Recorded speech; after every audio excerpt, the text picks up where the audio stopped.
Acid, ক্ষার, লবণ, acid, base, salt এই সম্পর্কীয় ধারণা আমরা ক্লাস 9-এ জন্য শুরু করছি। অ্যাসিড, ক্ষার এই সম্পর্কীয় বিভিন্ন মতবাদ রয়েছে। তোমরা ছোট ক্লাসে কিছু কিছু জেনেছো। এবার আরএনএসের আয়নীয় তত্ত্ব থেকে আমরা অ্যাসিড এবং ক্ষারের ধারণা পাওয়ার চেষ্টা করছি। আরএনএস তার আয়নীয় তত্ত্বে অ্যাসিড সম্পর্কে যে ধারণা দিয়েছেন, যে সমস্ত হাইড্রোজেন ঘটিত যৌগ জলে আয়নিত হয়ে H+ cation, hydrogen plus cation দেয়, তাদেরই অ্যাসিড বলা হয়। তার মানে ক্যাটায়ন হিসাবে একমাত্র হাইড্রোজেন প্লাস তৈরি হয়, যে এই তত্ত্ব অনুসারে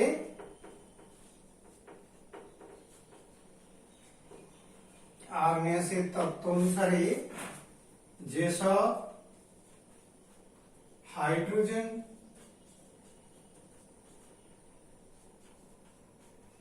ঘটিত যৌগ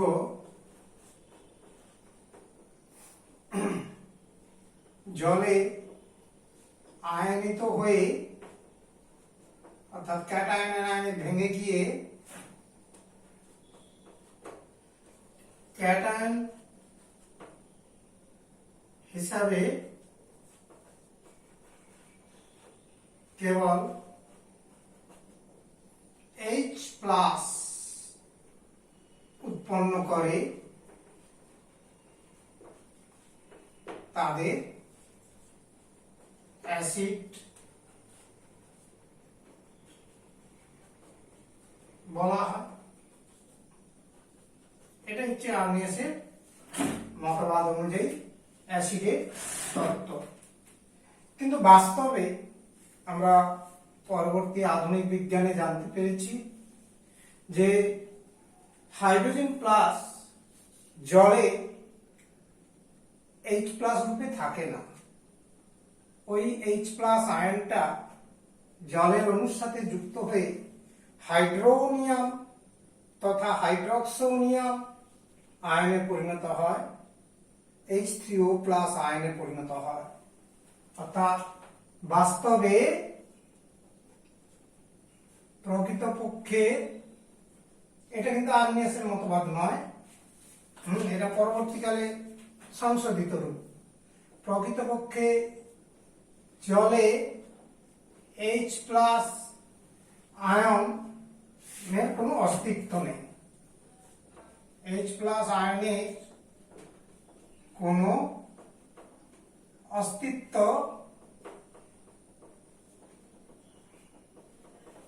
নেই।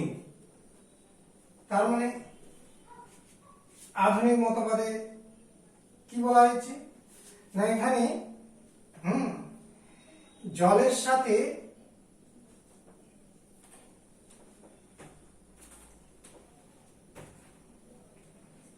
এক্ষেত্রে H+ জলের সাথে যুক্ত হয়ে হাইড্রক্সোনিয়াম আয়ন গঠন করে, তথা অ্যাসিড জলীয় দ্রবণে আয়নিত হয়ে H3O+ উৎপন্ন করে। এটাই হচ্ছে আধুনিক মতবাদ তত্ত্ব, যেটা কি বলা হচ্ছে না, H+টা জলের সাথে যুক্ত হয়ে হাইড্রক্সোনিয়াম আয়ন গঠন করে। এটাই হচ্ছে মূল হচ্ছে ধারণা, আধুনিক মতবাদ। আর আর্মিসের মতবাদের একটা উদাহরণ দিয়ে তাহলে দেখাচ্ছি। যেমন হাইড্রোক্লোরিক অ্যাসিড জলে দিয়ে দিলে তাকে অ্যাকুয়াস আমরা বলি, জলীয় দ্রবণ। ও জলের অণুর সাথে যুক্ত হয়ে H3O+ এবং এটা অ্যাকুয়াস জলীয় দ্রবণে দ্রবীভূত থাকে আর ক্লোরাইড আয়ন গঠন করে। তাহলে এটা একটা অ্যাসিড, তার মানে অ্যাসিড জলে দিয়ে দিলে এইরকমই ঘটবে, হাইড্রোক্সোনিয়াম আয়ন তৈরি করবে। যেমন সালফিউরিক অ্যাসিড H2SO4 জলীয় দ্রবণ, জলটা লিকুইড তরল অবস্থায় থাকে, কেমন এখানটাও লিকুইড দেখা, এল মানে লিকুইড দিলে ওটাও হাইড্রোক্সোনিয়াম আয়ন এবং sulphate ion SO4 aqueous ion তৈরি করে। হাইড্রোজেনের অণু, সালফিউরিক অ্যাসিডের অণুতে দুটো হাইড্রোজেন ক্যাটায়ন থাকে, সেই জন্য 2 মোল হাইড্রোক্সোনিয়াম আয়ন দুটো জলের অণুর সাথে যুক্ত হয়ে এইভাবে তৈরি করে।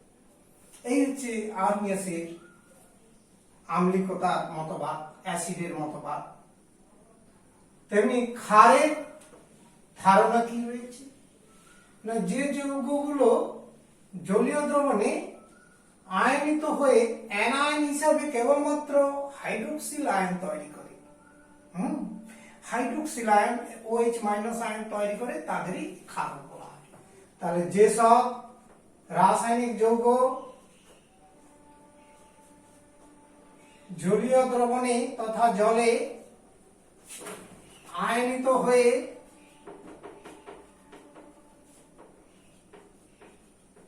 অ্যানায়ন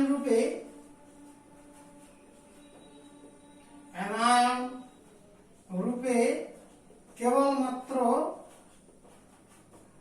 হাইড্রোক্সিল আয়ন তৈরি করে, তাদের ক্ষার বলা হয়।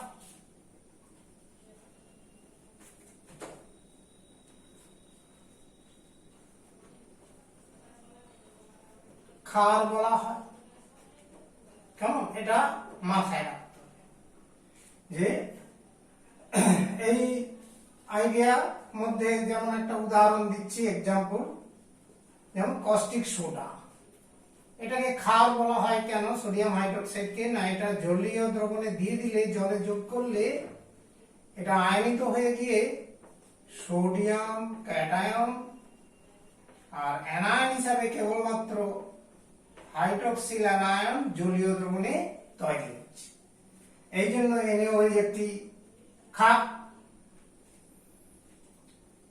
এই মতবাদের সীমাবদ্ধতা, লিমিটেশন কথাটা মাথায় রাখতে হবে।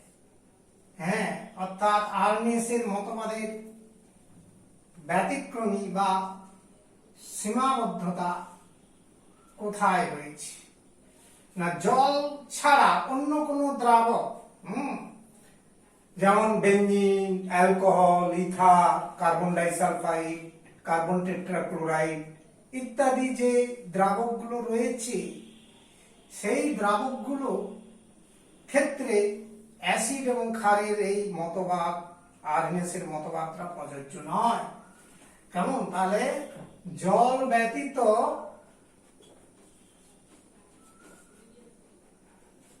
অন্যান্য দ্রাবক যেমন alcohol, benzene, ether, carbon disulphide, carbon tetrachloride ইত্যাদি দ্রাবকে ক্ষেত্রে আর্নিয়াসের আরহেনিয়াসে অ্যাসিড ক্ষার তত্ত্বটি প্রযোজ্য নয়। অ্যাসিড ক্ষার তত্ত্ব, আয়নীয় তত্ত্ব মতবাদটি প্রযোজ্য নয়। এটা একটা বিষয় মাথায় রাখতে হবে। আরেকটা, জলে অদ্রাব্য ক্ষারকগুলোর ক্ষেত্রেও এটা প্রযোজ্য নয়। জলে অদ্রাব্য ক্ষারক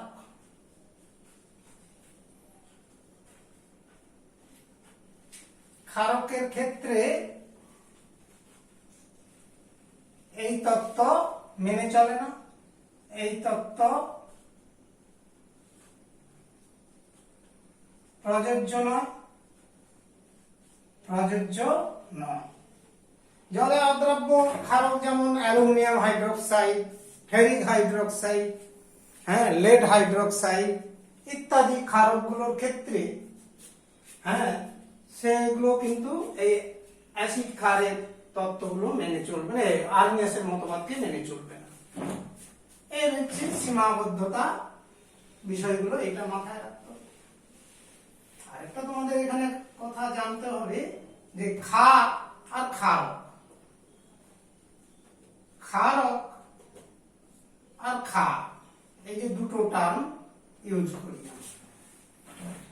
একটাকে বলি আমরা বেস, বিএসি এস, বেসেস। আরেকটাকে বলি অ্যালকালি। তো ক্ষারক কোনগুলো না, জলে দ্রাব্য বা অদ্রাব্য ধাতব অক্সাইড বা হাইড্রোক্সাইড গুলোকে ক্ষারক বলা হয়। জলে দ্রাব্য হতে পারে, অদ্রাব্যও হতে পারে।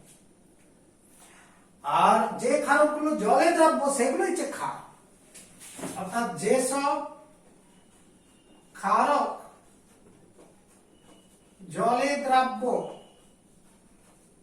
তাদের সেই ক্ষারকগুলোকে ক্ষার বলা হয়।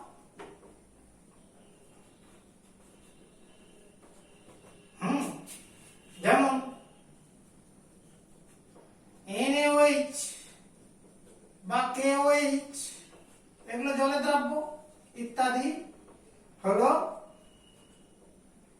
ইত্যাদি ক্ষারক।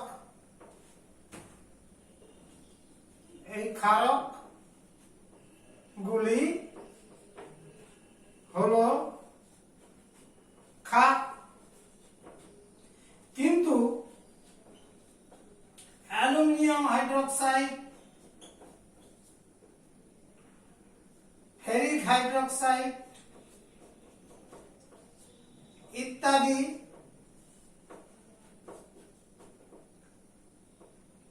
ইত্যাদি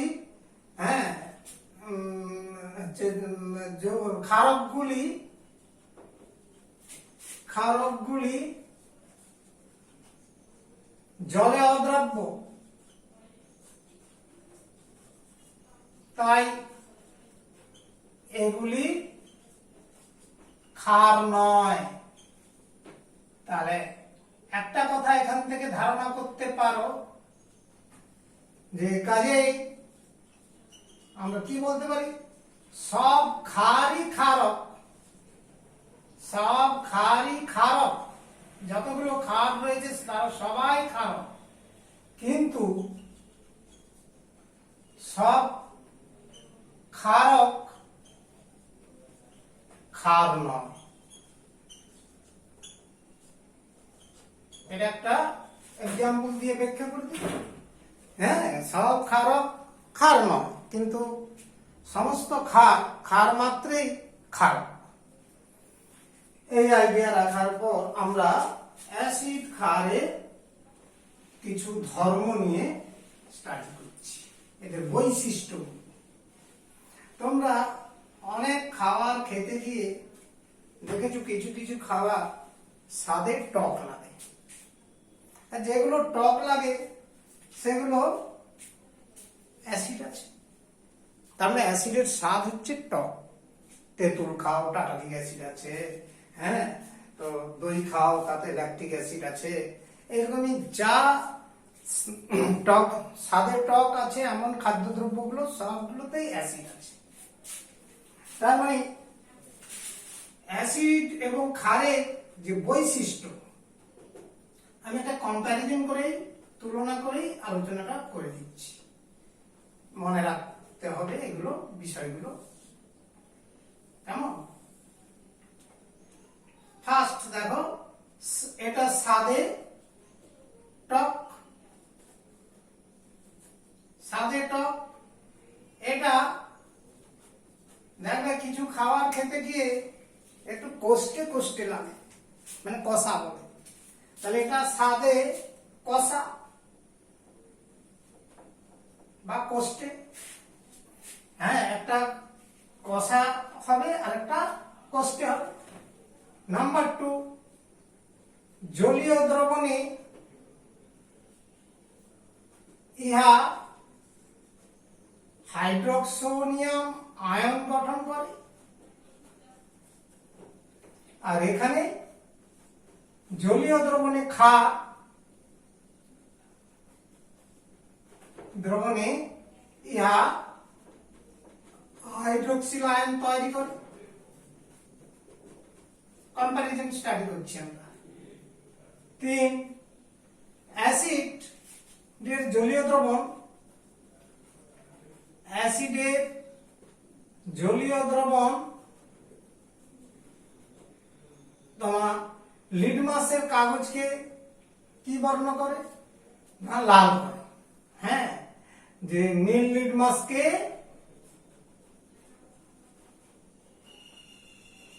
লাল করে, লিটমাস কাগজের বর্ণ লাল বর্ণ করে। আর এটার ক্ষেত্রে দেখো ক্ষারের জলীয় দ্রবণ লাল লিটমাস কাগজকে নীল করে, অর্থাৎ লাল লিটমাস কে নীল করে।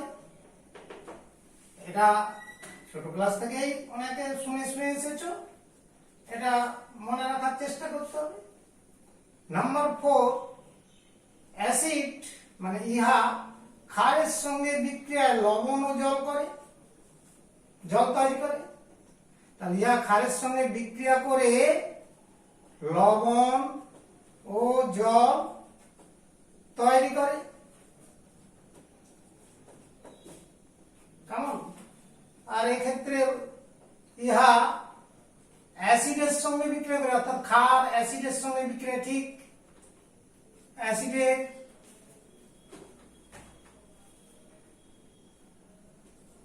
সঙ্গে বিক্রিয়া করে লবণ ও জল তৈরি করে। তাহলে এই ধারণাগুলো করতে হবে। এছাড়াও লক্ষ্য করো, আরো আমি 2-3টি বলছি। নাম্বার 5, ইহা অর্থাৎ অ্যাসিড প্রোটন দাতা। প্রোটন মানে H+ কে প্রোটন বলে, হাইড্রোজেন প্লাস। প্রোটন দাতা মানে প্রোটন দান করে। আর ক্ষার প্রোটন গ্রহিতা, ইহা প্রোটন গ্রহণ করে। প্রোটন গ্রহিতা। লাউরি ব্রনস্টেড তত্ত্ব ভবিষ্যতে ক্লাস 11-এ গেলে যারা সায়েন্স পড়বে সেখানে জানতে পারবে, ওটা একটা মতবাদ। এছাড়া আরো একটা আধুনিক মতবাদ রয়েছে, লুইসের মতবাদে 6 নম্বরে দিচ্ছি। অ্যাসিড ইলেকট্রন গ্রহিতা, অর্থাৎ ইহা ইলেকট্রন গ্রহণ করে, ইলেকট্রন গ্রহিতার রূপে কাজ করে। নাম্বার 6, ক্ষার ইলেকট্রন দাতা, অর্থাৎ এক বা একাধিক ইলেকট্রন জোড় দান করতে পারে।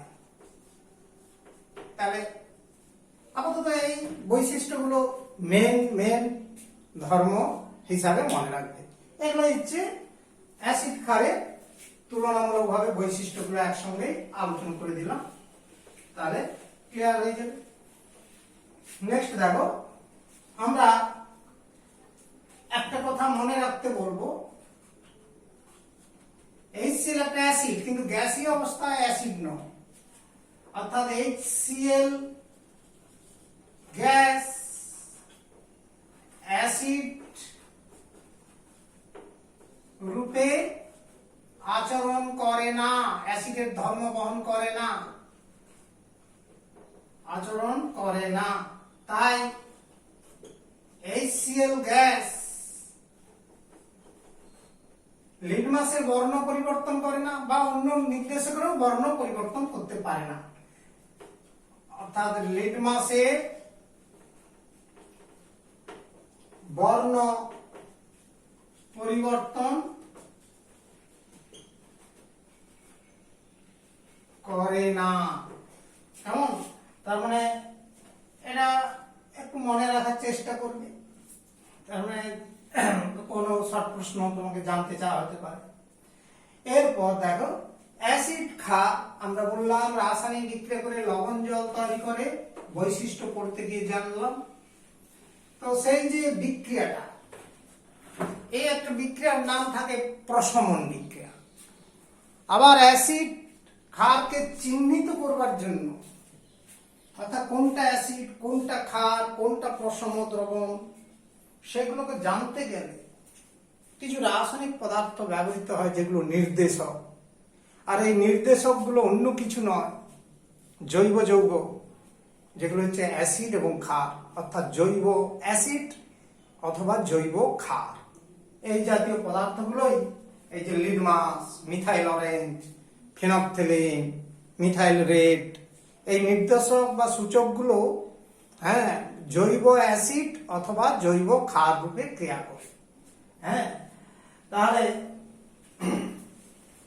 যেমন ফিনপথেলিন একটা মৃদু অ্যাসিড, আবার মিথাইল অরেঞ্জ একটা মৃদু ক্ষার, মানে জৈব ক্ষার, আর ওটা জৈব অ্যাসিড। ফিনপথেলিনটা জৈব অ্যাসিড আর মিথাইল অরেঞ্জ হচ্ছে জৈব ক্ষার। ঠিক হচ্ছে মিথাইল রেড জৈব ক্ষার, লিটমাস ওটাও একটা যৌগ, জৈব অ্যাসিড। তাহলে এই প্রশমন আর হচ্ছে নির্দেশক, এই টার্মটা এখন শুরু করছি, যে প্রশমন বিক্রিয়া এবং নির্দেশক সম্পর্কে ধারণা করছি। অ্যাসিড ও ক্ষারের বিক্রিয়া সম্পূর্ণ হলে অ্যাসিড ও ক্ষারের ধর্ম সম্পূর্ণভাবে লুপ্ত হয় এবং জল আর লবণ তৈরি হয়, এবং সেই দ্রবণটা হয় প্রশম দ্রবণ। তাহলে অ্যাসিড ও ক্ষার, অ্যাসিড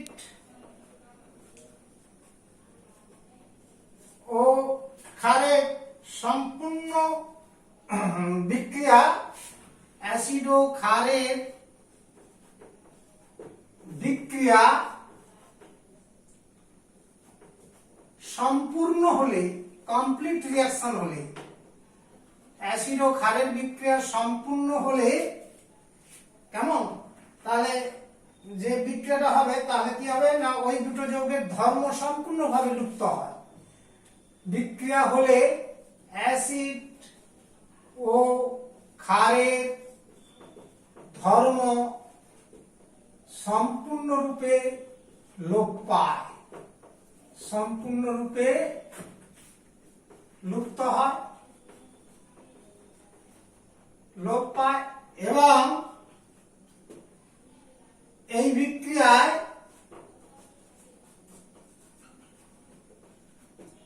লবণ ও জল তৈরি হয়, আর এই মিশ্রণ যে দ্রবণটা প্রশম দ্রবণ হয়। এই বিক্রিয়াকে প্রশমন বিক্রিয়া বলা হয়।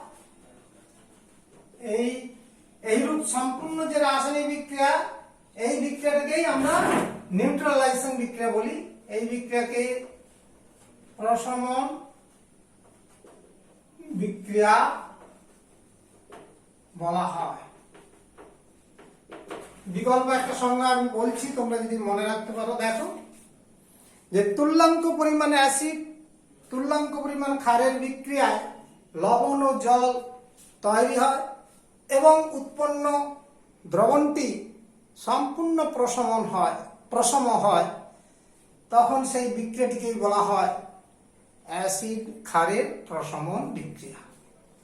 কেমন? তুল্যাঙ্ক পরিমাণ অ্যাসিড ও ক্ষার পরস্পর বিক্রিয়া করে লবণ ও জল তৈরি করে এবং উৎপন্ন দ্রবণটি সম্পূর্ণ প্রশম হয়, এই বিক্রিয়াটিকেই বলা হয় প্রশমন বিক্রিয়া।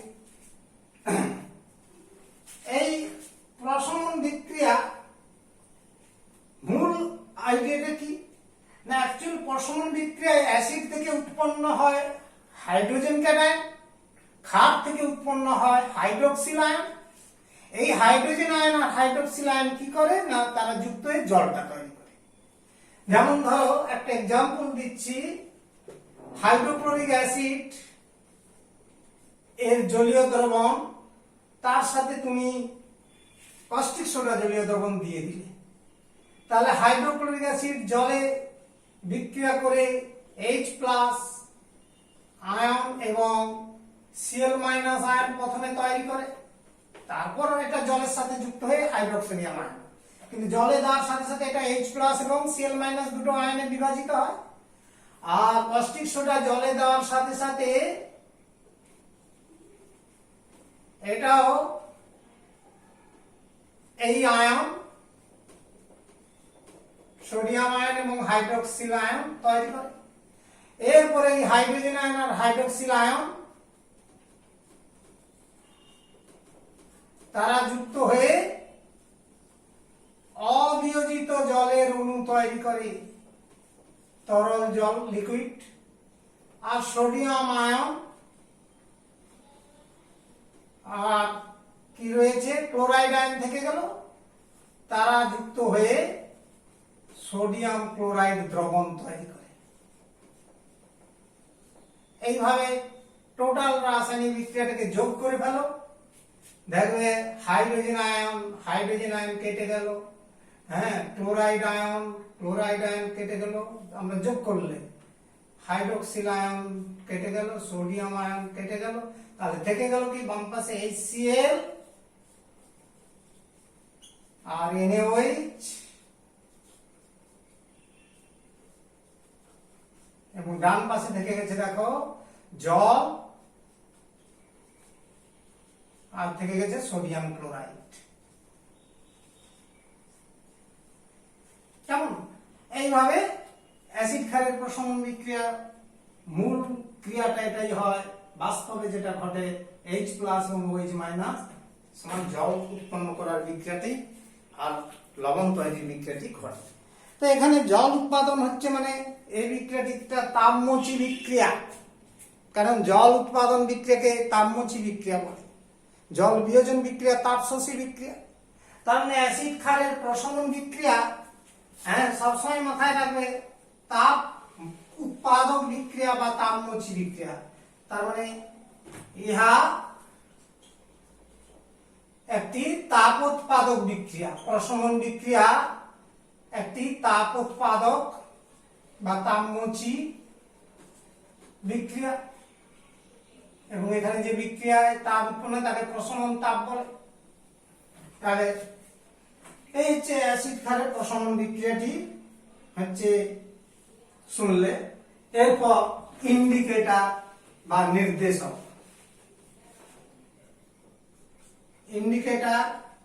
নির্দেশক, সম্পর্কে ধারণা করতে হবে।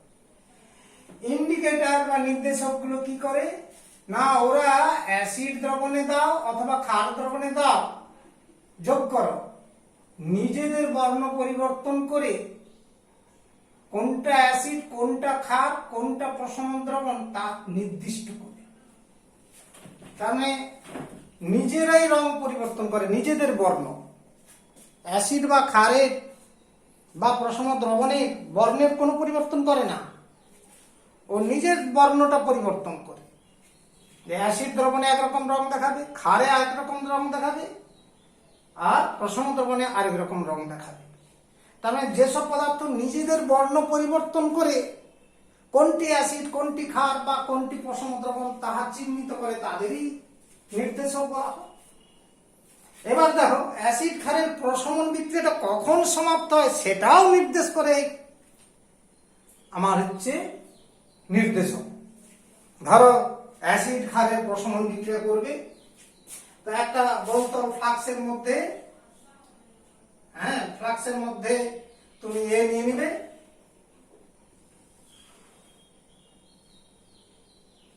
একটা বহুতল ফ্লাক্সের মধ্যে যাকে বলে ক্ষার নিয়ে নিবে, এটাতে ক্ষার কস্টিক সোডা নিয়ে নেবে, এটাতে এক ফোঁটা ফেনফথেলিন দিয়ে দিলে এটা লাল গোলাপি বর্ণ ধারণ হয়ে যাবে, লাল গোলাপি।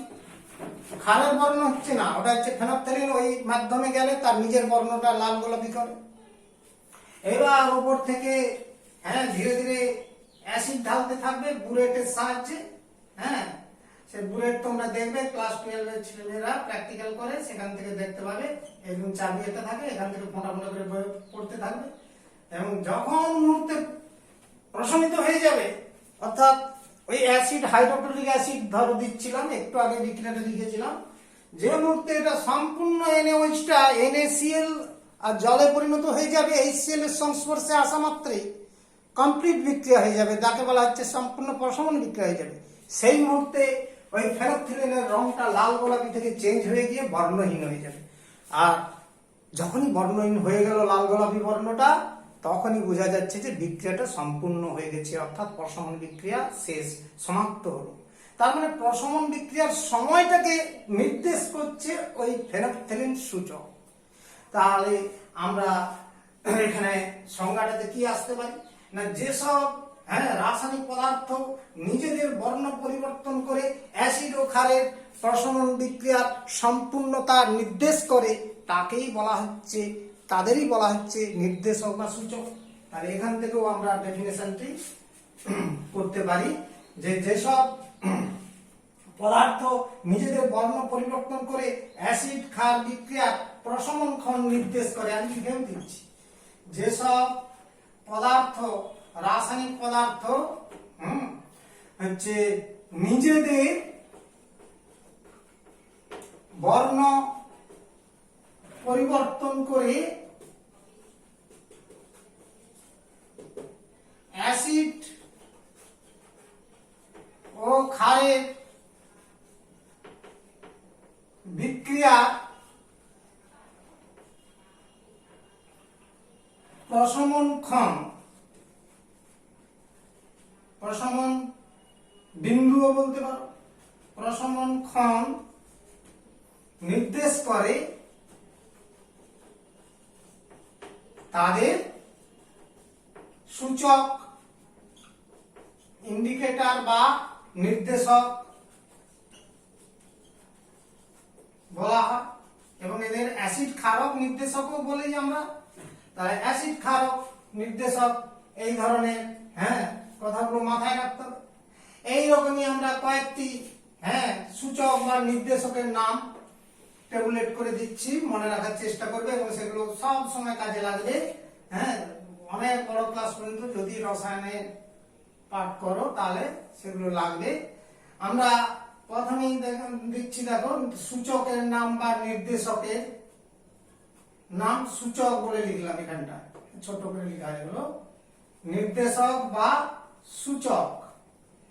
তারপর দেখো আমার অ্যাসিড দ্রবণে বর্ণ, অ্যাসিড দ্রবণে এর জলীয় দ্রবণে বর্ণ, ক্ষার দ্রবণে এর জলীয় দ্রবণ ওই নির্দেশকের বর্ণ, প্রশম দ্রবণে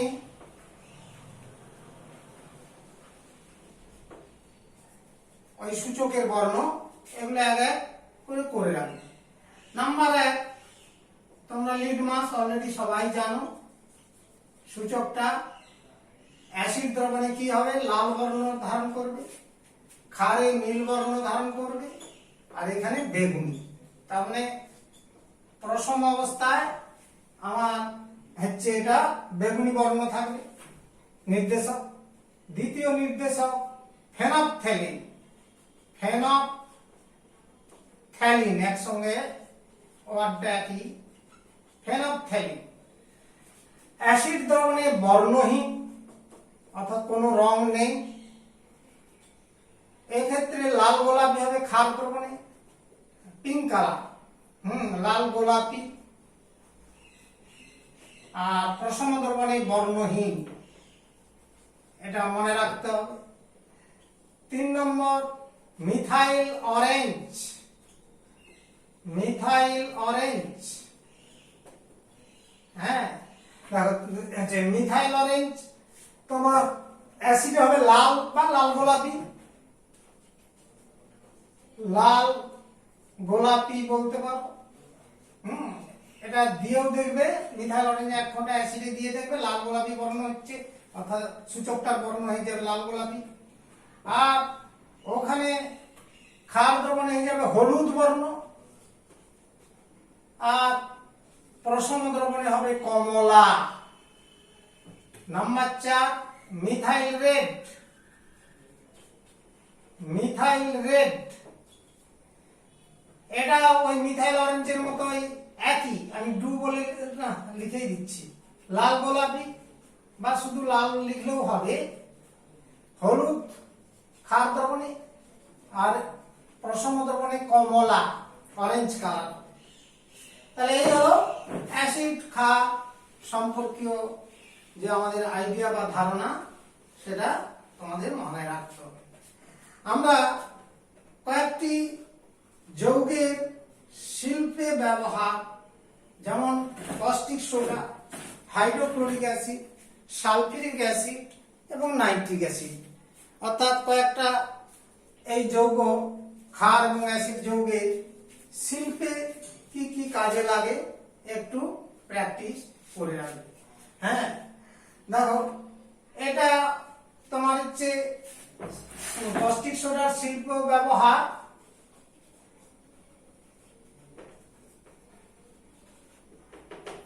সবাই জানবে সাবান তৈরিতে ব্যবহৃত হয়, সাবান তৈরিতে।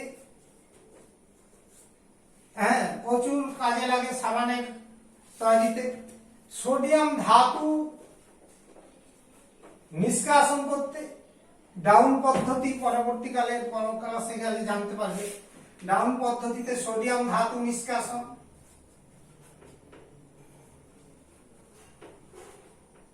সোডিয়াম ধাতু নিষ্কাশনে কাগজ শিল্পে অর্থাৎ কাগজ প্রস্তুতিতে লাগে,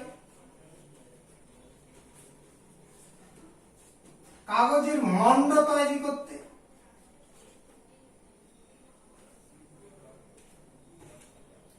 কাগজের মন্ড তৈরিতে ইত্যাদি অনেক পাবে তোমরা বই থেকে। হ্যাঁ, কাজে লাগে। আর ল্যাবরেটরির সব থেকে গুরুত্বপূর্ণ একটা বিকারক, এটা বিকারক হিসাবে প্রচুর কাজে রয়েছে। পেট্রোলিয়াম, আমি ইত্যাদি বলে এখানে এইটা শেষ করে দিচ্ছি, আরো কয়েকটা কথা বলে দিচ্ছি, তোমরা শোনার চেষ্টা করো। হ্যাঁ, পেট্রোলিয়াম খনিজ তেলকে শোধন করবার জন্য কস্টিক সোডার ব্যবহার ভালো রয়েছে। রাবার শিল্পে রয়েছে।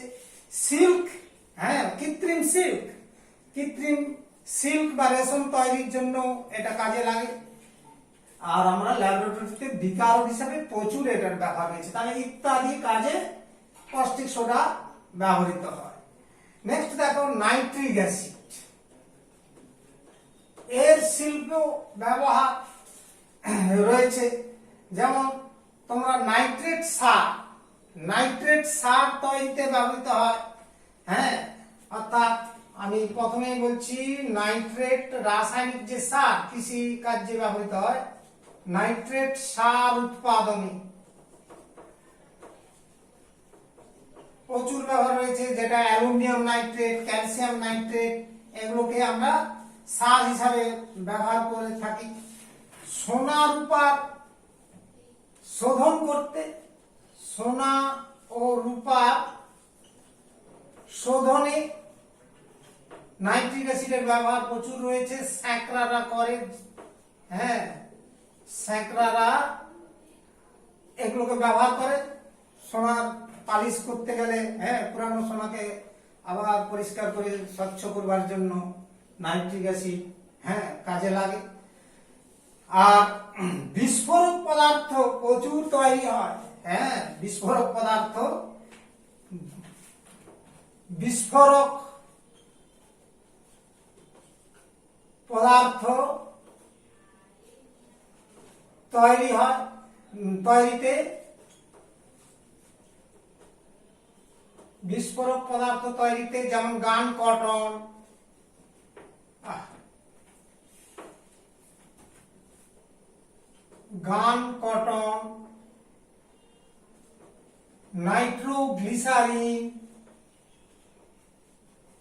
নাইট্রোগ্লিসারিন এগুলো বিস্ফোরক পদার্থ। টিএনটি, ট্রাইনাইট্রোটলুইন,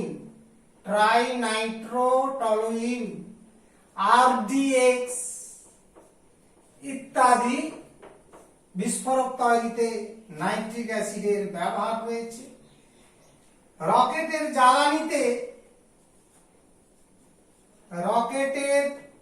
জ্বালানিতে জারক রূপে ব্যবহার রয়েছে। অ্যাকোয়ারিজিয়া মানে অ্যাকোয়ারিজিয়া তথা অম্লরাজ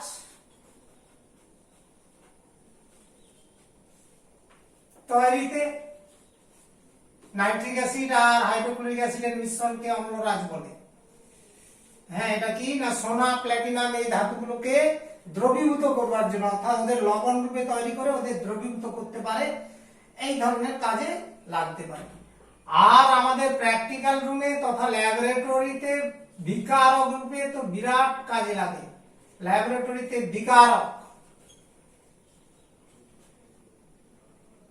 হিসাবে ইত্যাদি কাজে ব্যবহৃত হয় নাইট্রিক অ্যাসিড।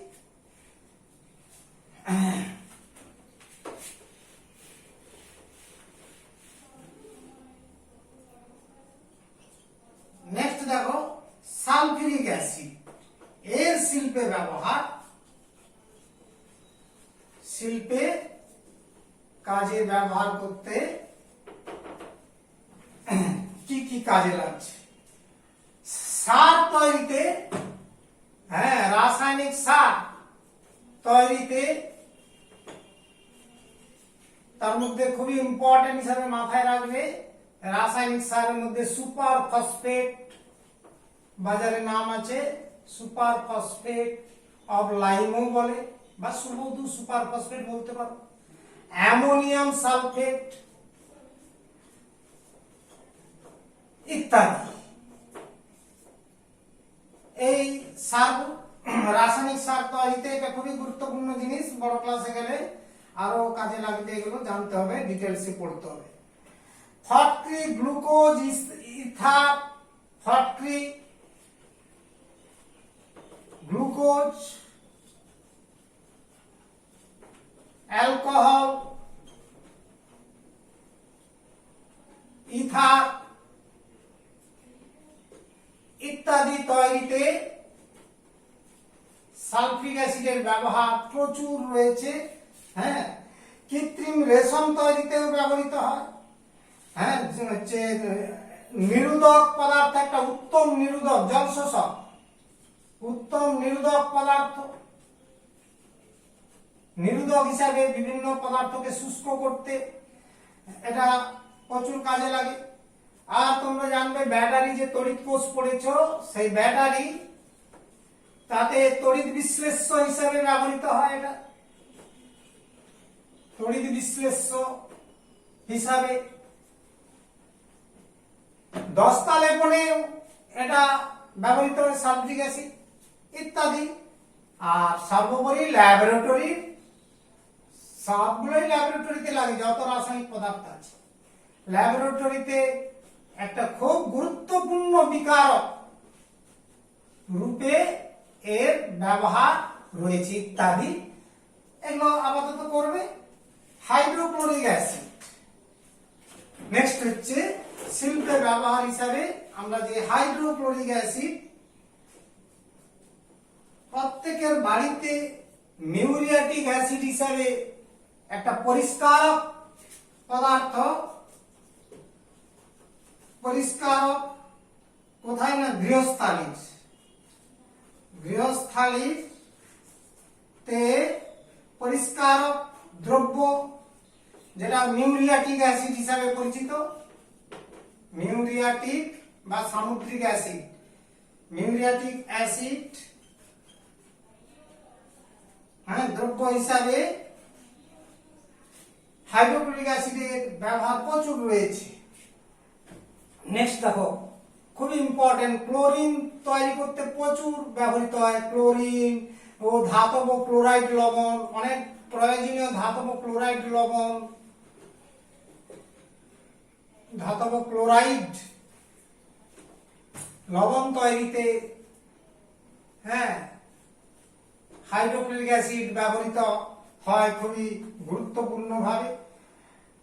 আচ্ছা, ঔষধ তৈরিতেও হাইড্রোক্লোরিক অ্যাসিডের ব্যবহার রয়েছে। ঔষধ তৈরিতে ব্যবহৃত হয়। অম্লরাজ, কিছুক্ষণ আগে শুনেছো নাইট্রিক অ্যাসিড আর হাইড্রোক্লোরিক অ্যাসিডের মিশ্রণ, সেটাকেই অম্লরাজ বলে। তাই অম্লরাজ তৈরিতেও এর ব্যবহার প্রচুর পরিমাণে রয়েছে।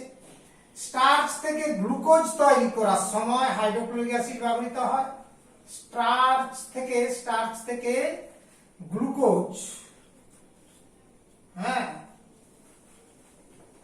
তৈরিতে হাইড্রোক্লোরিক অ্যাসিড প্রচুর ব্যবহৃত হয়। আর ল্যাবরেটরির বিকারক হিসাবে, ল্যাবরেটরিতে উত্তম বিকারক, মানে এগুলো প্রচুর কাজে লাগে হিসাবে ইত্যাদি। এইগুলো হচ্ছে মনে রাখতে হবে যে আমরা বেশি বেশি করে ব্যবহার করি, মানে শিল্প কাজ যেগুলো হচ্ছে বৃহৎ আকারে ব্যবহারযোগ্য রয়েছে, সার্বিক ভাবে ব্যবহৃত হয়, সেগুলি হচ্ছে শিল্প ব্যবহার বলে। তার মানে এই চারটি রাসায়নিক পদার্থ তথা অ্যাসিড এবং ক্ষার মিলে এই চারটি পদার্থের শিল্প ব্যবহার করে রাখবে, অল্প স্বল্প করে মনে রাখার চেষ্টা করবে।